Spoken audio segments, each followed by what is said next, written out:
Dans cette capsule, je vais vous expliquer le véritable sens de chacune des formules suivantes, c'est-à-dire la formule brute, la formule développée et la formule semi-développée. Pour ce qui est de la formule brute, ce qu'on appelle également la formule moléculaire, on indique seulement le type d'atome que contient la molécule et le nombre d'atomes que contient cette molécule. Alors, pour l'octane, qui est un constituant de l'essence automobile, la formule brute, c'est C8H18.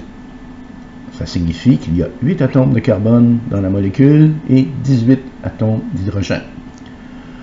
Ici, ce qu'on vous indique, c'est que, puisque la formule brute que nous allons utiliser, ce sont pour des molécules organiques, c'est le carbone qui est le plus important dans une molécule organique, alors on va toujours écrire le carbone en premier. Il y a presque toujours des atomes d'hydrogène dans une molécule organique. Donc, les deux premiers éléments qu'on indique, c'est le carbone et l'hydrogène. Par la suite, s'il y a d'autres types d'atomes que le carbone et l'hydrogène, on indique leur type et leur nombre, mais comment on les indique? On les met en ordre alphabétique. Par exemple, dans cette molécule fictive, qui contient du carbone, de l'hydrogène, de l'azote et de l'oxygène, on écrit d'abord le carbone et l'hydrogène. Ensuite, on écrit le symbole chimique par ordre alphabétique. N vient avant O dans l'alphabet, donc on écrit NO. Alors, la formule développée. La formule développée, on indique tous les atomes de carbone, tous les atomes quels qu'ils soient, et on indique toutes les liaisons que font ces atomes-là avec chaque atome différent. Alors, dans ce cas-ci, la molécule qui est C8H18, une des nombreuses possibilités pour cette molécule, c'est celle-ci. 8 atomes de carbone qui sont liés les uns aux autres avec 18 atomes d'hydrogène qui sont liés aux différents carbones.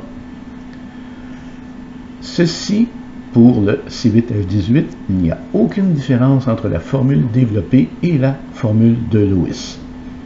Mais, si on prend un autre type de molécule, par exemple, cette molécule-ci qui contient 3 atomes de carbone, qui porte un oxygène, et il y a un hydrogène qui est lié à cet oxygène. En structure de Lewis, il faut que chaque atome respecte la règle de l'octet, sauf l'hydrogène. Pour que ça respecte la règle de l'octet, l'oxygène doit être entouré de 8 électrons. Il y a 2 doublets d'électrons qui ne sont pas impliqués dans des liaisons, 2 doublets non liants, mais on les indique sur l'atome en question. La différence avec la formule développée, c'est qu'on n'indique pas les doublets sur les atomes qui en portent. Alors ici, CH3, CH2, CH2, OH, on a les doublets sur l'oxygène, mais en Lewis, on a les doublets sur l'oxygène. En formule développée, on ne les indique pas.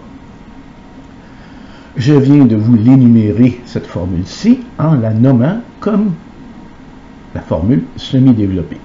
La formule semi-développée, les hydrogènes qui sont portés par les différents atomes sont regroupés. Alors, le carbone ici est lié à combien d'atomes d'hydrogène? 3, CH3.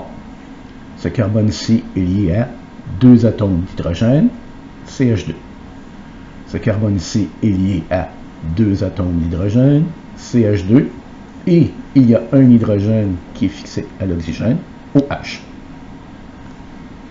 CH3, CH2, CH2, OH. C'est ce que j'ai écrit ici. Maintenant, quelle est la formule brute pour cette molécule? On compte les atomes de carbone. 1, 2, 3. 3 atomes de carbone. C'est l'atome qu'on indique en premier. Il y a combien d'hydrogène au total dans la molécule? 3 plus 2, 5, plus 2, 7, plus 1, 8. 8 atomes d'hydrogène. Et il y a un oxygène, C3H8O. Donc, Lewis, développé, semi-développé, brut. Je vous donne une autre molécule ici en représentation développée. Ce n'est pas une structure de Lewis parce qu'on n'a pas les doublets sur l'oxygène. La formule développée qu'on a ici, Ben, si on doit trouver sa formule brute, il faut compter le nombre de carbone. 1, 2, 3. Ensuite, on écrit le nombre d'hydrogène. Il y en a 3 sur ce carbone-ci. 2 sur l'azote. On est rendu à 5, 6, 7, 8, 9. 9 atomes d'hydrogène. On a un atome d'azote et un atome d'oxygène.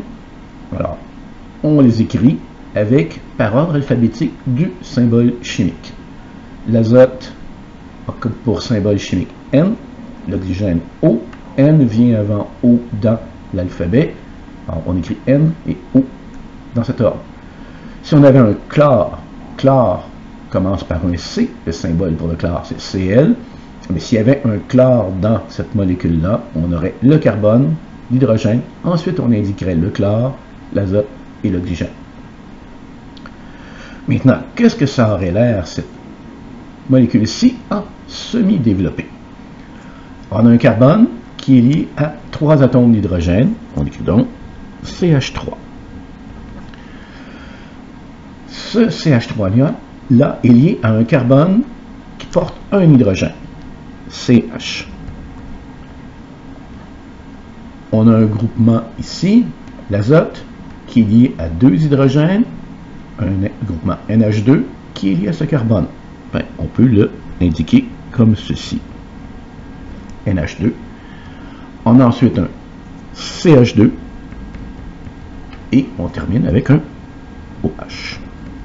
Donc voici la façon de faire Lewis qui devient une développée.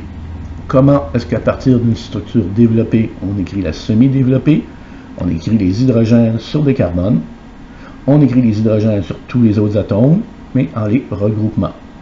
2 hydrogènes sur l'azote, NH2.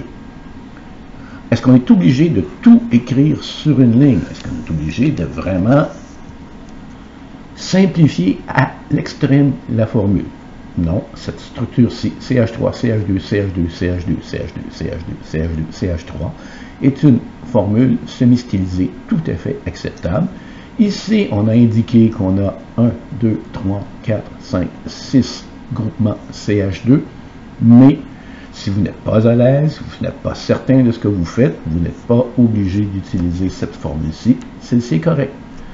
De la même façon, est-ce qu'on est obligé d'utiliser une seule ligne pour représenter les formules semi-développées? Non.